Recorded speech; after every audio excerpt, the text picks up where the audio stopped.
تمام امتوں کی سردار اور سارے قیامت تک آنے والے انسانوں کی سردار. تو اپنی اس سرداری کو، اپنی اس مثال کو آپ کو قائم رکھنا ہے، مضبوط کرنا ہے. ہم اس اپنی مثالی شخصیت کو کھوتے چلے گئے تو آج ہمارا نوجوان جب بھی کسی بڑے کو، ترقی یافتہ کو، پڑھے لکھے کو اور دنیاوی اعتبار سے آگے بڑھنے والے کو آئیڈیا سمجھ کر کہتا ہے یہ ایسا مجھے ہونا ہے.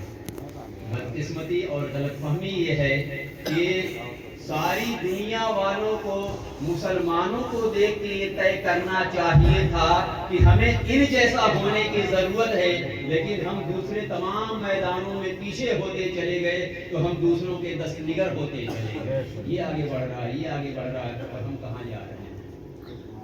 تو اس کے لیے جو پھنڈا ہے، جو حکمت عملی ہے، اور معاشرے میں اور ملت میں مسلمان، مثالی مسلمان کیسے ہوگا، آئیڈیل مسلم کیسے ہوگا، مقتدا والی اپنی شناخت وہ کیسے پیدا کرے گا، وہ چند پوائنٹس ہیں. پہلا نمبر ہے اس کا کہ ہمیں اپنی نیتوں کو درست کرنا ہے. پیچھے جو آپ نے گفتگو ہے اس سے ریلیٹ ہے ہمارے پاس.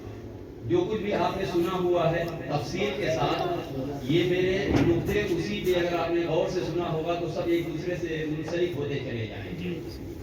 تو پہلا نقطہ ہے کہ ایک مثالی مسلمان ہونے کے لیے، قائد ہونے کے لیے، لیڈر ہونے کے لیے، سماج اور معاشرے میں انسانوں کے لیے مقتدر ہونے کے لیے، چاہے وہ کسی فیلڈ کا ہو، ائمہ ہو، مدرس ہو، ٹیچر ہو، تاجر ہو، یعنی بازار میں تاجر ہو، لیکن اس کی شخصیت آئیڈیل تب ہوگی جب وہ اپنی نیتوں میں اخلاص پیدا کرے، نیتوں کو درست کرے گا.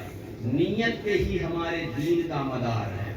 انما الاعمال بالنیات سے بخاری شریف شروع ہوتی ہے اور علماء بیٹھے ہوئے ہیں، وہ ایک چیپٹر ہے، اس کی طرف صرف اشارہ کرتا ہوں کہ اس پورے دین اسلام کا خلاصہ اور پوری تعلیمات کو اگر آپ من جملہ چند الفاظ میں سننا چاہتے ہیں تو شارحین حدیث نے، مفسرین کرام نے، ائمہ نے فرمایا ہے کہ اسلام کی کل تعلیمات تقریباً 4 یا 5 احادیث پہ منحصر ہیں. ان میں پہلے نمبر پہ انما الاعمال بالنیات دین کا جس پہ مدار ہے. ہم تدریس کر رہے ہیں، تقریر کر رہے ہیں، تبلیغ کر رہے ہیں، تجارت کر رہے ہیں، زراعت کر رہے ہیں، معاملات میں ہیں، عبادات میں ہیں، جیسے بھی ہیں ہمیں پہلے اپنی نیتوں کو درست کرنا پڑے گا، کیونکہ نیت کی بنیاد پر ہی آپ کی عاقبت صحیح ہوگی. آخرت میں آپ کو سزا یا جزا ملے گی، یہ نیت پہ ڈیپینڈ کرتا ہے. بہت تفصیل ہے اس کے، بہت تفصیل، گھنٹوں گھنٹوں آپ نیت پہ تقریریں سنتے ہیں، سنتے بھی رہتے ہیں. اچھا کام ہے، دین کا کام ہے، نیت آپ کی صحیح نہیں ہوگی، جزا نہیں ملے گی. اور بظاہر کوئی ایسا کام ہے جس میں ثواب نظر نہیں آتا، لیکن آپ نے نیت درست کر کے وہ کام کیا ہے تو اس میں ثواب مرتب ہے. اور اللہ تبارک و تعالیٰ نے وَمَا أُمِرُوا إِلَّا لِيَعْبُدُوا اللَّهَ مُخْلِصِينَ لَهُ الدِّينَ ارشاد فرمایا قرآن میں. اور بہت ساری آیت کریمہ ہیں، تو میں بہت تیزی کے ساتھ آیت کریمہ کو پڑھ کر کے عربی ٹیکسٹ ہے، پھر احادیث کے ٹیکسٹ ہیں، ان کا پھر ایسے ہی میں ایکسپلینیشن اور جو ہے تشریح کرتا جاؤں گا تو آپ کو جلدی سے باتیں سمجھ آئے گی اور میرا وقت بھی جو ہے بچ جائے گا. دوسرا نقطہ ہے، نیت جب آپ کی درست ہو گئی تو اس کے بعد اللہ اور اس کے رسول کی اطاعت ہے. ابھی آپ نے تقریر سنی سے اچھے سے، اللہ اور اس کے رسول کی اطاعت کیے بغیر ہم کبھی بھی مثالی نہیں ہو سکتے، ہم مقتدا نہیں ہو سکتے، پھر وہی ہم دست نگر رہیں گے. اللہ اور اس کے رسول کا حکم مانے، خواہ وہ عبادات کا معاملہ ہو، معاملات کا معاملہ ہو، ہر چیز میں ہم اللہ اور اس کے رسول کے تابع فرمان ہوں. اطیعوا اللہ و اطیعوا الرسول، اطیعوا اللہ و اطیعوا الرسول. جتنا بھی آپ قرآن پڑھتے ہوئے جائیں گے تو آپ دیکھیں گے اللہ اور اس کے رسول کی اطاعت کو بار بار مطالبہ ہوا ہے اہل ایمان سے کہ اللہ اور اس کے رسول کی اطاعت کی جائے، تاکہ اللہ اور اس کے رسول کی اطاعت آپ کریں گے، دنیا پیچھے آپ کی اطاعت کرتی چلی جائے گی. ہم خود اللہ اور اس کے رسول کے فرمان میں عالیشان کو چھوڑے بیٹھے ہیں، پھر کون ہماری سننے والا ہے؟ اور کیوں کر دنیا ہماری سننے کو روادار ہوگی جب ہم اپنے خالق و مالک اور اپنے رب کی سننے کو روادار ہیں؟ تو دوسرا نقطہ ہے کہ ہم اللہ کے رسول کے فرمان کے آگے ایسے سرنڈر ہوں کہ پہلے اسی کا حکم ہو باقی اور کسی کا حکم بعد میں ہوا کرے. سختی کے ساتھ ہم اپنے شب و روز میں، اپنے معاملات میں، اپنی عبادات میں، اپنے زندگی کے معاملات روزمرہ کے معمول میں اللہ اس کے رسول کے حکم کے تابع فرمان ہو. تیسرا نقطہ ہے تبلیغ کا. آپ اس کو تبلیغ دین کہہ دیجئے، نصیحت کی تبلیغ کہہ دیجئے، خیر خواہی کی تبلیغ کہہ دیجئے، کار خیر کی تبلیغ کہہ دیجئے، کسی کو اچھی بات بتانے کی تبلیغ کہہ دیجئے. بہت واحد مفہوم ہے تبلیغ کا. ائمہ ہے، ان کی شان ہے، علماء ہے، وہ تبلیغ یہ کرتے ہیں. لیکن آپ میں سے جو تجارت کرنے والا ہے، تجارت میں بھی اگر وہ اپنے کسٹمر کو کہے، کوئی اگر عیب دکھا کر کے اور کہے کہ اس میں عیب ہے، یہ اسی ایسی چیز ہے لیکن یہ سستی ہے اور یہ مہنگی ہے، میں عیب بتا کے تمہیں دے رہا ہوں کیونکہ میں مسلمان ہوں، تو یہ امتیاز ہوگا تجارت میں کہ ایک تاجر معاشرے میں وہ ہے جو جیسے ویسے بیچتا ہے. ایک تاجر وہ ہے جو کہتا ہے کہ میں یہ سامان یہ ہے، میں ایسے بیچوں گا کیونکہ پہلے میں مسلمان ہی ہوں.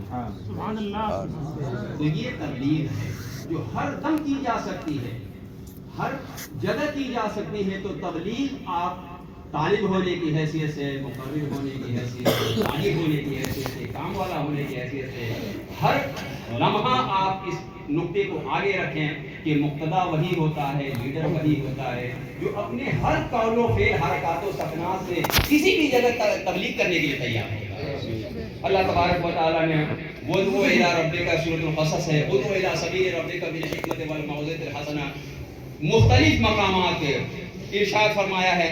اور فرمایا وَتَعَاوَنُوا عَلَى الْبِرِّ وَالتَّقْوَىٰ وَلَا تَعَاوَنُوا عَلَى الْإِثْمِ وَالْعُدْوَانِ.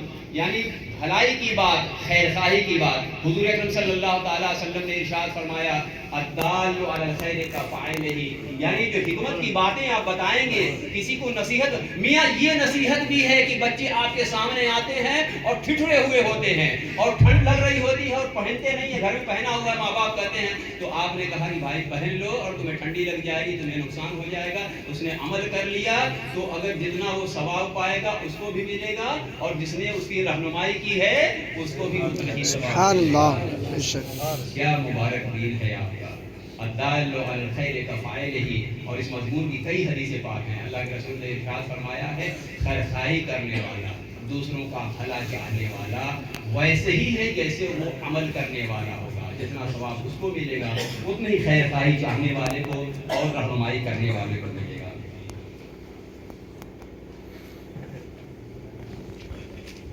خیر خواہی کے سلسلے میں نبی پاک صلی اللہ تعالیٰ علیہ وسلم نے بڑی مبارک حدیث پاک، وہ بہت تفصیل کے ساتھ ہے لیکن اس کا رتبہ اور حیثیت، اہمیت اور ثواب اور درجہ آپ کے سامنے اجاگر ہو. اللہ کے رسول صلی اللہ تعالیٰ علیہ وسلم نے مسلم شریف کی حدیث بات ہے، خیبر کا موقع ہے. حضرت علی بن ابی طالب رضی اللہ تعالیٰ عنہ کو، حدیث کا طویل ہے، اس کا آخری ٹکڑا میں پیش کرتا ہوں. ارشاد فرمایا علی کو مخاطب کر کے، سیدنا علی کو مخاطب کر کے ارشاد فرمایا جو مضمون میں بیان کیا اس کی تاریخ میں کہ اے علی لَأَن يَهْدِيَكَ اللَّهُ بِكَ رَجُلًا وَاحِدًا خَيْرٌ لَكَ مِنْ حُمْرِ النَّعَمِ. اور ایک حدیث میں خَيْرٌ لَكَ مَا فِي الدُّنْيَا وَمَا فِيهَا. دو مفہوم سے بارہ، دو روایتیں. علی تمہارے ذریعے سے، تمہارے سبب سے، تمہارے کہنے سے، تمہاری محنت سے اللہ تبارک و تعالیٰ اگر اس کائنات میں صرف ایک منیمم ایک آدمی کے اوپر ہدایت دے دے تو تمہارے لیے اس سے ساری کائنات سے افضل ہے یا سرخ اونٹوں سے افضل ہے. سبحان اللہ. سرخ اونٹ عرب میں اتنے قیمتی اس وقت تھے جیسے آج کی تاریخ میں اگر کسی بات مرسڈیز ہوتی 65 لاکھ کی بہت چھوٹی بات ہے. اگر کسی ایک پرسنل آدمی کا ایک ہوائی جہاز یا ایک ہیلی کاپٹر ہو تو اتنا مہنگا، اتنی اہمیت تھی سواری کے حساب سے. ہیلی کاپٹر کہا تو زیادہ بچوں کو سمجھ آئے گا کہ ایک آدمی ہیلی کاپٹر سے چلتا ہو، ایسے ہی جس کے پاس سرخ اونٹ ہوتا تھا معاشرے میں اس کی حیثیت ہوا کرتی تھی. ارشاد فرمایا علی تمہاری ذریعے اللہ تبارک و تعالیٰ اگر صرف ایک ہی بندے کو ہدایت دے دے تو تمہارے لیے سرخ اونٹ ہونے سے بہتر ہے. تو یہ نقطہ اپنی زندگی میں کھولیے اور اپنی روزمرہ کی زندگی میں نافذ کیجیے.